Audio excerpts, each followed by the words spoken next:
What if everything you believed about power, security, and leadership was suddenly shattered in a single night? What if the iron walls you trusted failed? This isn't just another headline. This is a moment that changed the course of a nation. For the next few minutes, you're going to hear a speech that doesn't just speak truth. It rips through the silence that followed Iran's devastating strike and the shocking confession that came after. You'll feel the weight of betrayal, the fire of public anger, and the powerful awakening that followed.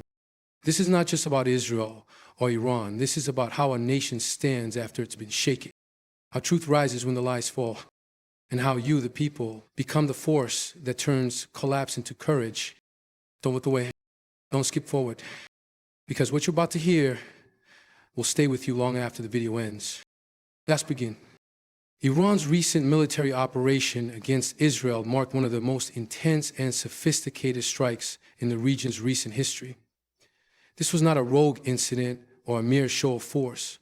It was a meticulously coordinated and devastating assault, designed to overwhelm Israel's defenses. The attack included a combination of ballistic missiles, drones, and long-range projectiles, all launched with synchronized precision. Iranian forces employed new military tactics and technologies that took Israeli defense systems by surprise, demonstrating a significant leap in Iran's strategic capabilities. Unlike previous confrontations where Israel's Iron Dome intercepted the majority of incoming threats, this time the saturation level was too high, and the Iron Dome, along with other defense layers, was pushed beyond its operational limits. Key military bases, radar systems, and logistical installations were directly targeted. Several of them sustained heavy damage, affecting Israel's operational readiness. Reports indicate that multiple layers of defense, electronic countermeasures, anti-air systems, and surveillance networks were either neutralized or temporarily disabled, making the assault more effective and long-lasting. The psychological aspect of the attack was equally significant. For decades, Israel has relied on its advanced military infrastructure and deterrence posture to maintain a sense of security among its population and project dominance across the region. This single, concentrated attack shattered that perception. Furthermore, this was not just a military operation, it was a calculated geopolitical move. Iran had clearly assessed the regional landscape, the international climate, and the vulnerabilities in Israel's response protocols. By timing the strike with maximum impact, both in terms of military damage and symbolic resonance, Iran aimed to send a message far beyond the battlefield. It was asserting that its reach had grown, its intelligence had sharpened, and its tolerance had ended. The attack disrupted not only physical defenses, but also the sense of control that Israel had long projected. This event created ripple effects not just in Israeli society, but throughout the global diplomatic community. The incident exposed the limitations of relying solely on technology and deterrence in an increasingly multipolar and unpredictable world. For Israel, the aftermath of this attack would not only involve reconstruction, but also a deep reevaluation of its strategic doctrines and the assumptions that had guided them for decades. In the aftermath of Iran's unprecedented assault, the most striking development was the public admission of failure by Israel's defense minister. In a nation known for projecting strength, resilience, and strategic superiority, this kind of statement was both shocking and rare. The defense minister acknowledged that Israel's defense systems, long considered among the most advanced in the world, had been caught off guard. This wasn't a vague or diplomatic expression of concern. It was a direct confession that the country had underestimated the scale, coordination, and technological advancement of the Iranian attack. For a government typically tight-lipped about military shortcomings, this admission represented a dramatic shift in tone and transparency, likely driven by the sheer scale of destruction and the fury rising among the public. The Israeli leadership, particularly in security and intelligence sectors, had prided itself for decades on its rapid response capabilities and predictive assessments of regional threats. To hear a top defense official openly concede that there had been lapses in judgment, preparedness, and execution rattled the national psyche. This wasn't just a statement about radar failure or missile misfires. It was an acknowledgement that the foundational belief in Israel's military superiority was now under serious question. Analysts began to discuss how this might reshape Israel's global standing and influence, particularly among its allies who often looked to it as a model of strategic defense. Within the military community, the statement triggered internal reviews, emergency meetings, and a reevaluation of operational doctrines. It became clear that over-reliance on advanced technology and complacency in the face of evolving threats had led to a critical blind spot. Questions began to surface regarding intelligence gaps. Why had early warning systems not flagged such a large-scale movement?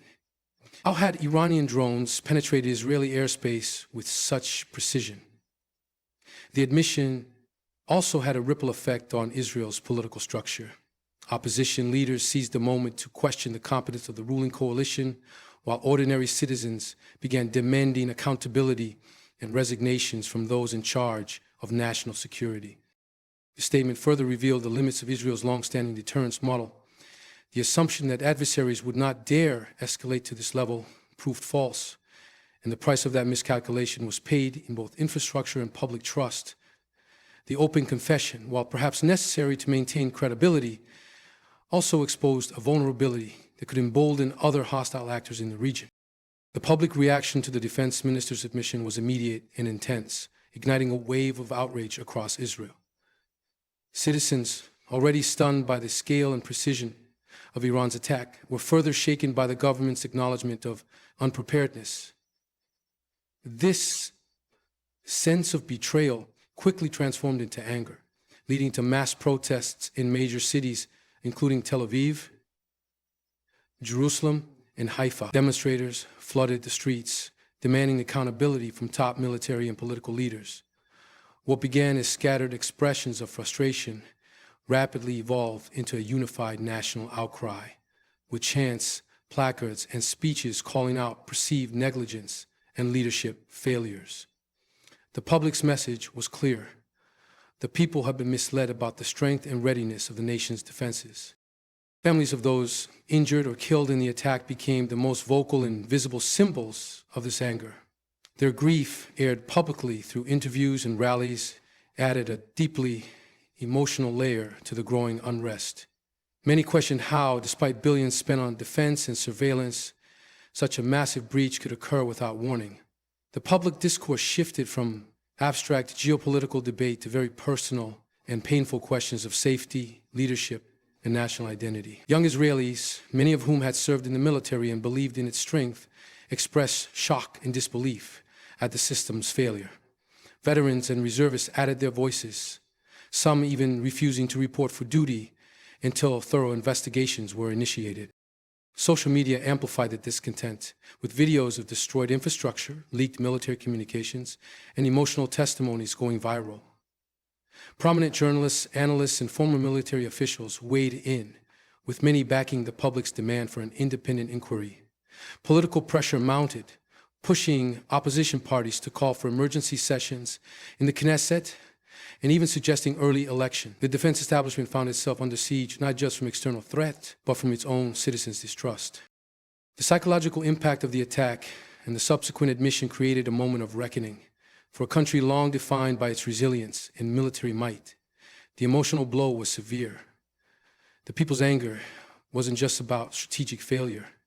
It was about a shattered sense of security.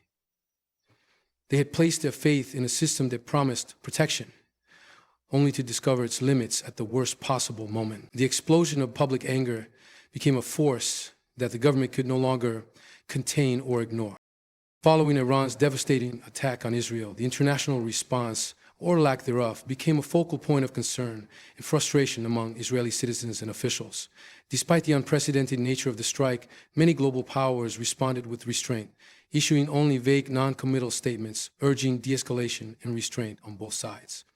For Israel, this cautious neutrality felt like abandonment at a time of acute vulnerability. Historically backed by strong alliances, particularly with Western nations, Israel found itself facing a crisis without the expected chorus of unequivocal support. This global silence, or carefully worded diplomatic distancing, fueled a growing sense of isolation within Israeli society and leadership circles. Key allies, including the United States and European Union, avoided directly condemning Iran in harsh terms, instead framing the event within broader regional tensions.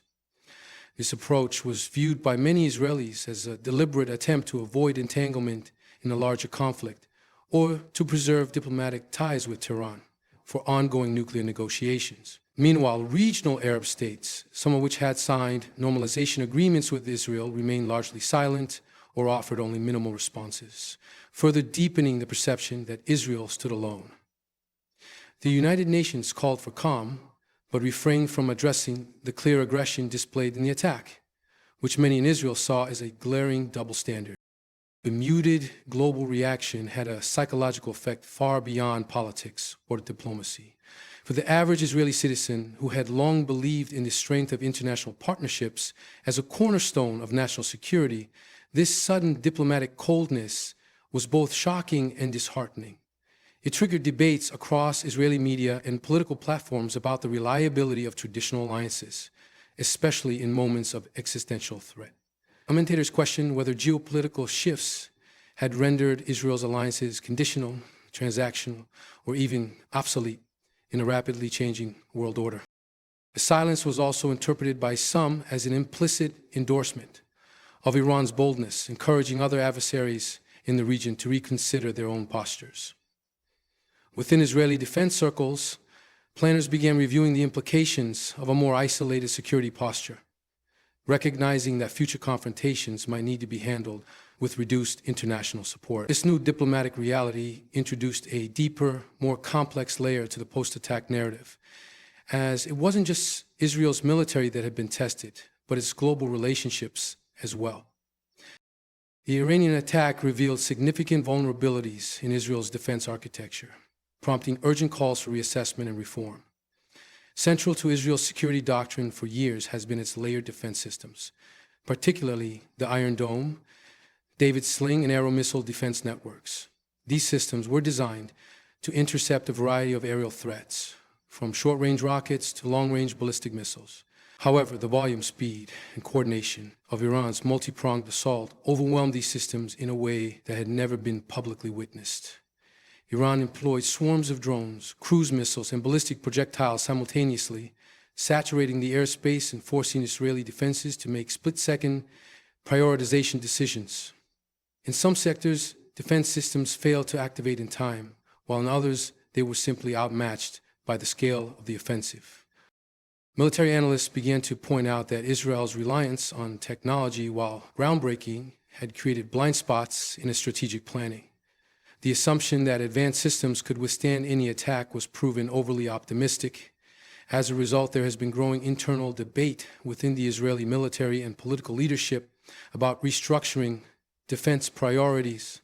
Focus is shifting from purely technological superiority to a more integrated strategy involving intelligence, mobility, cyber readiness, and rapid counteroffensive capabilities.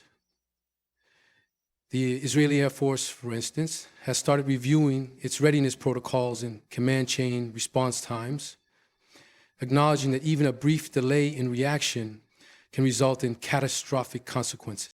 The attack also raised questions about the intelligence community's performance. How Iran managed to mobilize and launch such a sophisticated strike without being preemptively detected remains a matter of serious concern. This intelligence gap is being viewed not just as a technical failure, but as a strategic oversight that enabled the enemy to exploit specific weaknesses. Consequently, top military commanders have initiated a comprehensive review of surveillance protocols, satellite monitoring, and early warning systems. There is a growing consensus that in future conflicts, Israel must be prepared to act with greater speed and less dependence on defensive interception alone. At the political level, the government is facing increasing pressure to invest more in domestic preparedness and civilian defense infrastructure. As citizens demand stronger protection, the defense establishment is being pushed to develop faster, more adaptive solutions. This includes hardening infrastructure, expanding underground command centers, and recalibrating national security assumptions in light of the new threats exposed by this unprecedented attack. The Iranian assault did more than damage military infrastructure. It struck at the core of Israel's national psyche, triggering a deep emotional and psychological reckoning. For decades, Israel has built its identity around strength, resilience, and the belief in its unmatched defense capabilities. This belief was not only embedded in military strategy, but woven into the very consciousness of its people. The sudden realization that such a large-scale coordinated attack could penetrate the country's formidable defense systems shattered a collective sense of security. It was not just about missiles landing or sirens failing. It was the symbolic collapse of a nation's perceived invincibility. In homes, schools, and places of worship, conversations shifted from political debates to existential fears. Parents struggled to explain to their children why the skies they once trusted were now a source of dread. Soldiers and veterans, many of whom had served with confidence in the system, found themselves questioning everything they believed about the nation's preparedness. The psychological toll of feeling exposed and vulnerable rippled through society, creating an atmosphere of anxiety, reflection, and in some cases, quiet panic. It was no longer just a question of national pride. It became a crisis of faith in leadership, systems, and assumptions that had gone unquestioned for generations. The emotional blow was intensified by the visible trauma experienced by civilians directly affected by the strikes. Entire neighborhoods lived through the terror of unanticipated explosions, emergency evacuations, and chaotic aftermaths. The shared trauma fostered a rare sense of national unity, but it was a unity born out of grief, not strength. Mental health hotlines saw a surge in calls, and psychologists warn of the long-term effects such an event could have on public morale and mental well-being. In political circles, there was recognition that military reform would not be enough. Rebuilding public trust would be equally urgent and far more difficult. For a country that has historically drawn strength from its ability to respond rapidly and decisively to threats, the emotional paralysis in the wake of this attack was deeply unsettling. The Israeli public, usually quick to rally around the flag during crises, now found itself demanding answers rather than offering blind support. What once was unshakable confidence in military dominance had been replaced with doubt and a demand for reflection. The psychological shift taking place across Israel represents not just a reaction to physical damage, but a fundamental challenge to the way the nation views itself and its place in an increasingly volatile region. What we've witnessed is not just a military failure, nor simply a diplomatic silence, nor even the anger of a betrayed nation. This is a moment of transformation. The attack may have broken systems, exposed weaknesses, and shaken the soul of a nation. But in its ashes, something greater can be born. Awareness, resilience, and the courage to rise with purpose. The truth is painful, but it is powerful, and only those willing to face it can lead a nation forward. Let this be not the moment we were defeated, but the moment we were awakened. Not the end of our strength, but the beginning of our rebirth. From the chaos, a clearer future can emerge, one guided by unity, clarity, and unshakable will. Thank you for standing strong through the storm of truth and courage. May your voice continue to rise with wisdom, your actions carry purpose, and your spirit never falter in the face of adversity. Stay bold, stay awake, and never stop demanding better. Good luck on your journey. The world needs your fire.